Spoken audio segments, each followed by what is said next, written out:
नमस्कार दोस्तों, कैसे हैं आप सभी। उम्मीद करता हूँ अच्छे होंगे। स्टडी मिरर पर आपका स्वागत है और आज हम रोज़ाना की तरह हाजिर हैं कुछ बहुत ही महत्वपूर्ण एमसीक्यू लेकर। और जैसा कि आपको पता है कि हम जियोग्राफी से संबंधित एमसीक्यू कवर कर रहे हैं और हमने टारगेट रखा है 4000 प्लस क्वेश्चंस का, जो कि भूगोल से संबंधित होंगे। और इस वीडियो में हम इंडियन जियोग्राफी, भारत के भूगोल से संबंधित प्रश्नोत्तरी करने वाले हैं। तो ये जो वीडियो होने वाला है जिसमें हम सिर्फ 20 एमसीक्यू कवर करेंगे, क्योंकि स्लाइड कंप्लीट ना होने के कारण हमने टारगेट रखा था कि 50 क्वेश्चन हों इसमें कंप्लीट, लेकिन स्लाइड अधूरी थी, इस वजह से हम 20 ही क्वेश्चन लेकर आ पाए। और जो आगे की सीरीज है उसमें हम कोशिश करेंगे कि क्वेश्चन मिनिमम 50 क्वेश्चन रखें। तो चलते हैं आज के जो 20 क्वेश्चन हैं उनकी तरफ। और ये क्वेश्चन किसी न किसी कम्पिटिटिव एग्ज़ाम में पूछे जा चुके हैं, प्रीवियस ईयर क्वेश्चन आप इनको कह लीजिए। और बहुत से एग्ज़ाम जो कि आने वाले एग्ज़ाम है 2021 में, उनके लिए बहुत ही महत्वपूर्ण साबित होने वाले हैं। तो चलते हैं आज के पहले क्वेश्चन की तरफ। क्या है आज का पहला क्वेश्चन? क्वेश्चन है कि निम्नलिखित में से किसका मेल बाघ आरक्षित क्षेत्र परियोजना के साथ नहीं बैठता है। मतलब 4 ऑप्शन दिए, इनमें से ये पूछा है कि कौन सा जो ऑप्शन है वो बाघ आरक्षित क्षेत्र परियोजना में शामिल नहीं है। तो ऑप्शन नंबर 1 आप देख रहे हैं सरिस्का अलवर, बी पेंच गढ़वाल, सी वाल्मीकि हजारीबाग और जो डी है नागार्जुन सागर श्रीशैलम। आपको बताना है कि कौन सा जो रिजर्व क्षेत्र है वो टाइगर रिजर्व के लिए सही नहीं है, मतलब वहाँ पर टाइगर रिजर्व क्षेत्र नहीं है। तो ऑप्शन नंबर बी बिल्कुल करेक्ट हो जाएगा, पेंच गढ़वाल जो कि टाइगर रिजर्व नहीं है, जबकि सरिस्का जो कि अलवर में है, वाल्मीकि हजारीबाग और नागार्जुन सागर श्रीशैलम ये टाइगर रिजर्व क्षेत्र हैं। तो ऑप्शन नंबर बी बिल्कुल करेक्ट हो जाएगा क्वेश्चन के हिसाब से। पेंच गढ़वाल जो कि टाइगर रिजर्व परियोजना में शामिल नहीं है। अगले क्वेश्चन की तरफ चलें तो क्वेश्चन है ताप विद्युत परियोजना के संदर्भ में निम्नलिखित में से कौन सा जोड़ा सही नहीं है। 4 ऑप्शन आपको दिख रहे हैं। ऑप्शन ए है कोरबा उत्तर प्रदेश, बी है रामगुंडम तमिलनाडु, सी है काबास गुजरात और डी है तलचेर आंध्र प्रदेश। आपको जवाब देना है कि कौन सा ऑप्शन ताप विद्युत परियोजना के संदर्भ में सही जोड़ा है। तो ऑप्शन नंबर सी हो जाएगा काबास गुजरात, जो कि ताप विद्युत परियोजना के संदर्भ में बिल्कुल सही जोड़ा है। कह लीजिए कि काबास ताप विद्युत परियोजना गुजरात में है। ये ऑप्शन नंबर सी बिल्कुल करेक्ट आंसर हो जाएगा। अगले क्वेश्चन की तरफ चलें तो क्या है क्वेश्चन? पूछा है कि रावी नदी पर निर्मित देश का सबसे ऊंचा बहुउद्देशीय बांध है वो पूछा है, कौन सा है? तो ऑप्शन नंबर ए रणजीत सागर बांध, बी है कहलगांव बांध, सी है भांगड़ा नागल बांध, डी है रिहंद बांध। आपको बताना है कि रावी नदी पर निर्मित देश का सबसे ऊंचा बहुउद्देशीय बांध कौन सा है। तो ऑप्शन नंबर ए बिल्कुल करेक्ट हो जाएगा, रणजीत सागर बांध जो कि रावी नदी पर निर्मित देश का सबसे ऊंचा बहुउद्देशीय बांध है।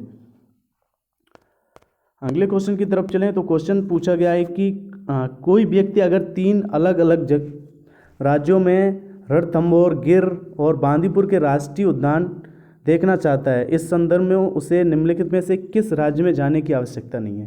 क्वेश्चन हम फिर से रिपीट कर दे रहे हैं अपनी तरफ से।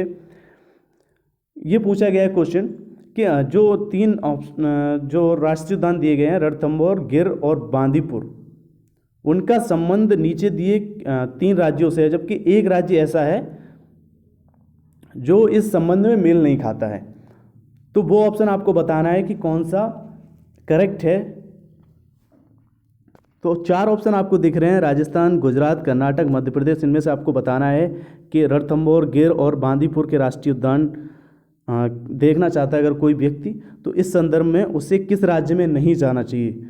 तो हम आपको बता दें कि option number D right answer होगा, क्योंकि मध्य प्रदेश में इन तीनों में से कोई भी राष्ट्रीय उद्यान नहीं है, क्योंकि जो रणथंभौर है वो राजस्थान में है, गिर नेशनल पार्क है वो गुजरात में है और बांदीपुर जो नेशनल पार्क है वो कर्नाटक में है। जबकि मध्य प्रदेश के किसी पार्क का क्वेश्चन में जिक्र नहीं किया है, तो ऑप्शन नंबर डी बिल्कुल करेक्ट आंसर होगा। तो मध्य प्रदेश आपका राइट आंसर हो जाएगा। चलते हैं अगले क्वेश्चन की तरफ। क्वेश्चन पूछा है कि सालतोरा पर्वत कहाँ स्थित है। 4 ऑप्शन देख रहे हैं आप, लद्दाख में, काराकोरम पर्वतमाला के एक अंग के रूप में स्थित है, या फिर विंध्याचल के साथ, या ऑप्शन नंबर डी आप देख रहे हैं पश्चिमी घाटों के एक अंग के रूप में। आपको ये बताना है कि सालतोरा पर्वत कहाँ स्थित है। तो इस संदर्भ में ऑप्शन नंबर बी बिल्कुल करेक्ट आंसर होगा, क्योंकि काराकोरम पर्वतमाला के एक अंग के रूप में सालतोरा पर्वतमाला स्थित है। सालतोरा पर्वतमाला आपसे पूछा गया है, तो वो काराकोरम पर्वतमाला की एक श्रेणी है, उप श्रेणी कह लीजिए। काराकोरम पर्वतमाला की एक उप श्रेणी है सालतोरा पर्वतमाला। तो ऑप्शन नंबर बी बिल्कुल करेक्ट हो जाएगा, काराकोरम पर्वतमाला के एक अंग के रूप में सालतोरा पर्वतमाला स्थित है। अगला प्रश्न है कि पूर्वी भारत के सुंदरबन एक उदाहरण है। 4 ऑप्शन आपके सामने हैं। ऑप्शन नंबर ए है कि वन पारिस्थितिकी तंत्र का, बी है समुद्री पारिस्थितिकी तंत्र का, सी है घास स्थल पारिस्थितिकी तंत्र का, या फिर डी मैंग्रोव पारिस्थितिकी तंत्र का। आपको जवाब देना है कि जो सुंदरबन भारत के जो पूर्वी भारत की बात की गई है कि वहाँ पर जो सुंदरबन है वो किसके उदाहरण हैं। तो ऑप्शन नंबर डी बिल्कुल करेक्ट आंसर होगा, क्योंकि सुंदरबन क्षेत्र में मैंग्रोव वनस्पति बहुतायत पाई जाती है, और ये मैंग्रोव पारिस्थितिक तंत्र का बहुत बड़ा क्षेत्र है सुंदरबन। और सुंदरबन डेल्टा जो कि दुनिया का सबसे बड़ा डेल्टा है, वो उसी के नाम पर सुंदरबन के नाम पर ही उस डेल्टा का नाम रखा गया है, जो कि दुनिया का सबसे बड़ा डेल्टा है, और गंगा और ब्रह्मपुत्र नदियों के द्वारा बनता है वो डेल्टा। और क्वेश्चन यही पूछा है कि मैंग्रोव पारिस्थितिकी तंत्र किसका एक उदाहरण, या कह लीजिए कि सुंदरबन का एक उदाहरण क्या है। तो ऑप्शन नंबर डी बिल्कुल करेक्ट होगा। सुंदरबन में मैंग्रोव वनस्पति बहुतायत पाई जाती है, इसलिए मैंग्रोव पारिस्थितिकी तंत्र का एक उदाहरण है सुंदरबन। ऑप्शन नंबर डी बिल्कुल करेक्ट है। अगले क्वेश्चन की तरफ चलें तो क्वेश्चन है निम्नलिखित में से वह राज्य क्षेत्र कौन सा है जिसकी सीमा मिजोरम से लगी हुई नहीं है। मतलब 4 ऑप्शन दिए हैं, इनमें से 3 राज्य ऐसे हैं जिनकी सीमा मिजोरम से लगी है, एक राज्य ऐसा है जिसकी सीमा मिजोरम से नहीं लगी है, उसको आपको बताना है। तो 4 ऑप्शन की तरफ चलें। क्या ऑप्शन है? म्यांमार, नागालैंड, असम, त्रिपुरा। आपको बताना है कि इनमें से कौन सा राज्य ऐसा है जिसकी सीमा मिजोरम में नहीं लगी है। तो ऑप्शन नंबर बी बिल्कुल करेक्ट आंसर हो जाएगा। नागालैंड की सीमा मिजोरम से नहीं लगती है, जबकि म्यांमार, असम और त्रिपुरा की सीमा मिजोरम से लगती है। तो ऑप्शन नंबर बी नागालैंड बिल्कुल करेक्ट आंसर होगा। अगले क्वेश्चन की तरफ चलें तो क्वेश्चन है कि निम्नलिखित में से वह नदी कौन सी है जिसका उद्गम भारतीय राज्य क्षेत्र में नहीं है। तो ये नदी वो नदी बतानी है जिसका जो उद्गम है, ओरिजिन है, वो भारतीय क्षेत्र में नहीं है। तो गोदावरी, घाघरा, रावी, झेलम, ये 4 ऑप्शन है आपके सामने। आपको इन्हीं में से बताना है कि कौन सी नदी है जिसका उद्गम भारत में नहीं है, या कह लीजिए मतलब भारतीय राज्य क्षेत्र से बाहर है। तो गोदावरी का तो भारत में है, रावी का भी है, झेलम का भी है, जबकि जो घाघरा नदी है इसका जो ओरिजिन है वो कैलाश मानसरोवर से है। तो आपको याद रखना है तिब्बत के करीब इसका उद्गम है। तो ये ऑप्शन बिल्कुल करेक्ट हो जाएगा, क्योंकि घाघरा जो नदी है उसका उद्गम भारतीय राज्य क्षेत्र से नहीं है, जबकि गोदावरी, रावी और झेलम का उद्गम भारतीय क्षेत्र में है। तो ऑप्शन नंबर बी हो जाएगा। अगले क्वेश्चन की तरफ चलें तो पूछा है गुजरात भारत में नमक का सबसे बड़ा उत्पादक है। पूछा है क्या कारण है। ऑप्शन ए है इसके पास विस्तृत शुष्क तट है, बी ऑप्शन है उसके तटों के जल में नमक की मात्रा अधिक है, सी है उसके पास विस्तृत उथले सागर है, या फिर डी खारे जल से नमक का उत्पादन करने के अतिरिक्त उसके पास खनिज नमक के भंडार हैं। आपको जवाब देना है कि गुजरात भारत में नमक का सबसे बड़ा उत्पादक है, क्योंकि कारण पूछा है। तो ऑप्शन नंबर ए बिल्कुल करेक्ट होगा, क्योंकि गुजरात के पास सबसे बड़ा शुष्क तट है, विस्तृत शुष्क तट है गुजरात के पास। यही कारण है कि गुजरात भारत में सबसे बड़ा नमक उत्पादक राज्य है। तो ऑप्शन नंबर ए बिल्कुल करेक्ट होगा, क्योंकि गुजरात के पास विस्तृत शुष्क तट है।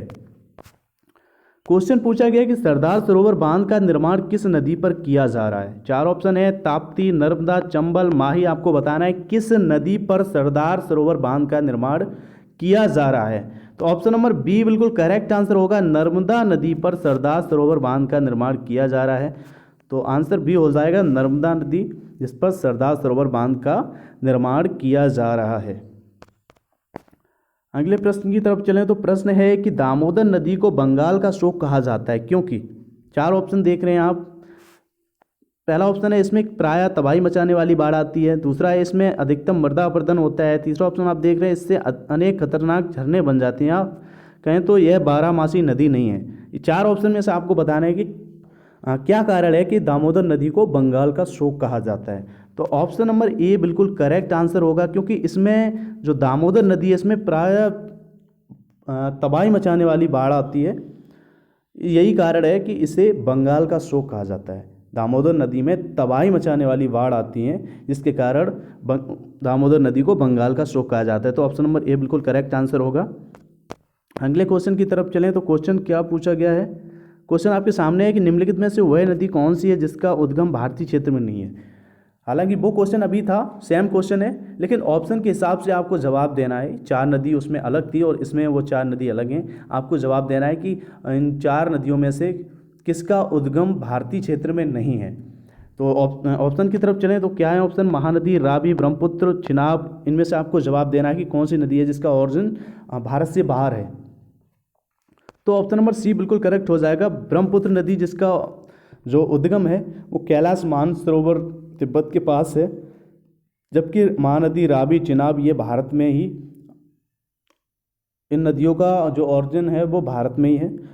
तो जो ब्रह्मपुत्र है वो कैलाश मानसरोवर से निकलती है। तो आपको याद, ऑप्शन आपका सी बिल्कुल करेक्ट हो जाएगा। ब्रह्मपुत्र का जो उद्गम है भारतीय क्षेत्र में नहीं, जबकि ये तीन ऑप्शन आप और देख रहे हैं इनका ओरिजिन भारत में है। अगले क्वेश्चन की तरफ चलें तो क्वेश्चन पूछा गया है कि चार ऑप्शन है, उनमें से आपको गलत जोड़ा बताना है। ऑप्शन ए है कोयना परियोजना महाराष्ट्र से संबंधित है, बी है सवारीगिरी परियोजना गुजरात से संबंधित है, सी है बाली मेला परियोजना उड़ीसा से संबंधित है, या फिर डी शरावती परियोजना कर्नाटक से संबंधित है। आपको इन चारों ऑप्शन में से बताना है कि गलत जोड़ा क्या है, मतलब कौन से राज्य का कॉम्बिनेशन किस परियोजना से गलत है। तो आपको चार ऑप्शन दिख रहे हैं, जिनमें से ऑप्शन नंबर बी बिल्कुल गलत है, क्योंकि सवारीगिरी परियोजना गुजरात से संबंधित नहीं है, जबकि कोयना परियोजना का संबंध महाराष्ट्र से है, बाली मेला परियोजना का संबंध उड़ीसा से है, जबकि शरावती परियोजना का संबंध कर्नाटक से है। तो ऑप्शन नंबर बी बिल्कुल करेक्ट आंसर होगा, सवारीगिरी परियोजना जिसका संबंध गुजरात से नहीं है। अगले क्वेश्चन की तरफ चलें तो क्वेश्चन है कि निम्नलिखित संघ शासित क्षेत्र में सबसे छोटा क्षेत्रफल में कौन सा है। ऑप्शन ए है चंडीगढ़, बी है दादरा और नगर हवेली, सी है दमन और दीव, डी है लक्षद्वीप। आपको बताना है कि कौन सा संघ शासित क्षेत्र है जो ऑप्शन के हिसाब से जो सबसे छोटा है। तो सबसे छोटे की बात ओवरऑल करी जाए तो ऑप्शन नंबर डी हो जाएगा लक्षद्वीप, जो कि सबसे छोटा संघ शासित प्रदेश है। तो लक्षद्वीप आपको याद रखना है, ऑप्शन नंबर डी बिल्कुल करेक्ट आंसर हो जाएगा। अगले क्वेश्चन की तरफ चलें तो क्वेश्चन क्या है, पूछा है प्रायद्वीपीय भारत की सबसे बड़ी नदी कौन सी है।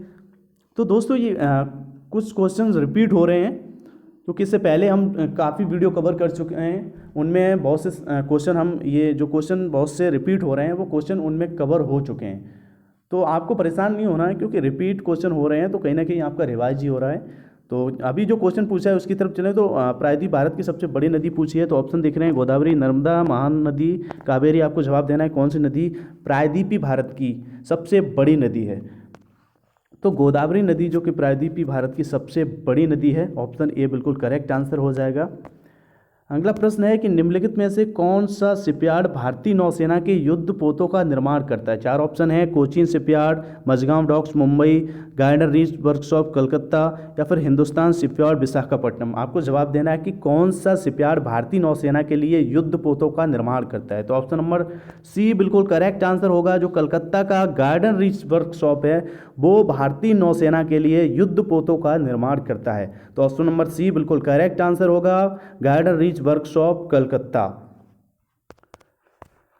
अगले प्रश्न की तरफ चलें तो प्रश्न पूछा है कि भारत का सबसे पहला तट आरक्षित आधुनिक एकीकृत इस्पात संयंत्र कहाँ स्थित है। ऑप्शन है मैंगलुरु, सेलम, हल्दिया, विशाखापट्टनम। आपको जवाब देना है इन चार ऑप्शन में से कि कौन सा भारत का सबसे पहला तट आरक्षित आधुनिक एकीकृत इस्पात संयंत्र है। तो ऑप्शन नंबर ए बिल्कुल करेक्ट आंसर होगा, मैंगलुरु। ऑप्शन ए बिल्कुल करेक्ट आंसर होगा, मैंगलुरु, जो कि भारत का सबसे पहला तट आरक्षित आधुनिक एकीकृत इस्पात संयंत्र है। अगले प्रश्न की तरफ चलें तो प्रश्न पूछा गया है कि सुंदरबन या मैंग्रोव वन कहाँ पाए जाते हैं। तो ये क्वेश्चन भी सुंदरबन से संबंधित पूछा था, जिसका संबंध भी मैंग्रोव पारिस्थितिकी तंत्र से था। क्योंकि सुंदरबन का जो क्षेत्र है उसमें मैंग्रोव वनस्पतियाँ बहुत संख्या में पाई जाती हैं, और यही क्वेश्चन पूछा गया है कि अब ये पूछा गया है कि जो सुंदरबन का एरिया है वो कहाँ पाया जाता है।